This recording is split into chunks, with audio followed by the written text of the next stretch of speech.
ಇತ್ತೀಚೆಗೆ ಕೆಲವರು ಹಣಕ್ಕಾಗಿ ಯಾವುದೇ ರೀತಿಯ ಕೃತ್ಯಕ್ಕೂ ಇಳಿತಾ ಇದ್ದಾರೆ. ಐಷಾರಾಮಿ ಜೀವನಕ್ಕೆ ಒಗ್ಗಿಕೊಂಡಿರುವ ಜನರು ಕಡಿಮೆ ಸಮಯದಲ್ಲಿ ಹೆಚ್ಚು ಹಣ ಗಳಿಸುವ ದುರುದ್ದೇಶದಿಂದ ಹಲವು ಅಕ್ರಮಗಳನ್ನು ಎಸಗ್ತಾ ಇದ್ದಾರೆ.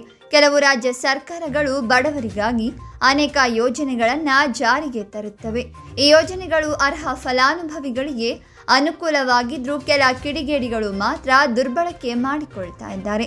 ಇಲ್ಲೊಬ್ಬ ಮಹಿಳೆ ಹಣಕ್ಕಾಗಿ ಆಘಾತಕಾರಿ ನಿರ್ಧಾರವೊಂದನ್ನು ತೆಗೆದುಕೊಂಡಿದ್ದು ಇದು ಇಡೀ ಸಮಾಜವನ್ನ ಯೋಚಿಸುವಂತೆ ಮಾಡಿದೆ.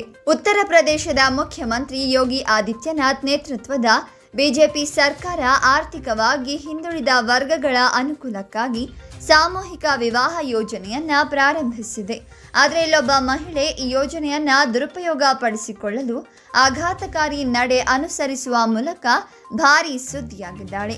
ಈಗಾಗಲೇ ಮದುವಾಗಿದ್ರೂ ಹಣಕ್ಕಾಗಿ ಸ್ವಂತ ಅಣ್ಣನನ್ನೇ ಮರು ಮದುವೆ ಮಾಡಿಕೊಂಡಿದ್ದಾಳೆ. ಈ ಸುದ್ದಿ ಸ್ಥಳೀಯವಾಗಿ ಭಾರೀ ಸಂಚಲನ ಮೂಡಿಸಿದೆ. ಈ ಯೋಜನೆಯಡಿ ಮದುವೆ ಆಗುವ ದಂಪತಿಗೆ ಗೃಹೋಪಯೋಗಿ ವಸ್ತುಗಳು ಸೇರಿದಂತೆ ಇನ್ನಿತರ ವಸ್ತುಗಳನ್ನು ಖರೀದಿ ಮಾಡಲು 35,000 ರೂಪಾಯಿ ಆರ್ಥಿಕ ಸಹಾಯ ಮಾಡಲಾಗುತ್ತೆ.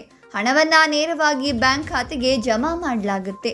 ಬಡ ಜನರ ಅನುಕೂಲಕ್ಕೆ ಇಂಥದ್ದೊಂದು ಯೋಜನೆಯನ್ನ ಜಾರಿಗೆ ತಂದಿದ್ರೆ ಇತ್ತೀಚೆಗೆ ಈ ಯೋಜನೆಯಲ್ಲಿ ಕೆಲವು ಅವ್ಯವಹಾರಗಳು ನಡೀತಾ ಇರೋದು ಬೆಳಕಿಗೆ ಬಂದಿದೆ.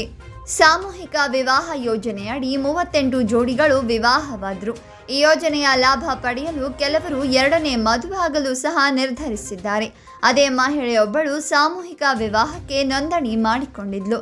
ಕೆಲ ಮಧ್ಯವರ್ತಿಗಳು ಮಹಿಳೆಯನ್ನ ಪುಸಲಾಯಿಸಿ ಮದುವೆ ಒಪ್ಪಿಸಿ ಆಕೆಯ ಸಹೋದರನೊಂದಿಗೆ ಮದುವೆ ಮಾಡಲು ನಿರ್ಧರಿಸಿದ್ರು. ಮದುವೆ ದಿನ ಇಬ್ಬರು ಶಾಸ್ತ್ರೋಕ್ತವಾಗಿ ಮದುವೆ ಆದ್ರು. ಸಪ್ತಪದಿ ಸಹ ತುಳಿದ್ರು. ಉಡುಗೊರೆಗಳನ್ನ ಸಹ ಸ್ವೀಕಾರ ಮಾಡಿದ್ರು. ಆದರೆ ಮಹಿಳೆ ಹಣಕ್ಕಾಗಿ ತನ್ನ ಸಹೋದರನ ಜೊತೆ ಮದುವೆ ಆಗಿ ಸರ್ಕಾರಕ್ಕೆ ವಂಚನೆ ಮಾಡಿದ್ದಾಳೆ ಅನ್ನೋ ವಿಷಯ ಹೊರಬೀಳ್ತಾ ಇದ್ದಂತೆ ಎಚ್ಚೆತ್ತ ಅಧಿಕಾರಿಗಳು ಮಹಿಳೆ ವಿರುದ್ಧ ಕ್ರಮ ಜರುಗಿಸಿದ್ದಾರೆ.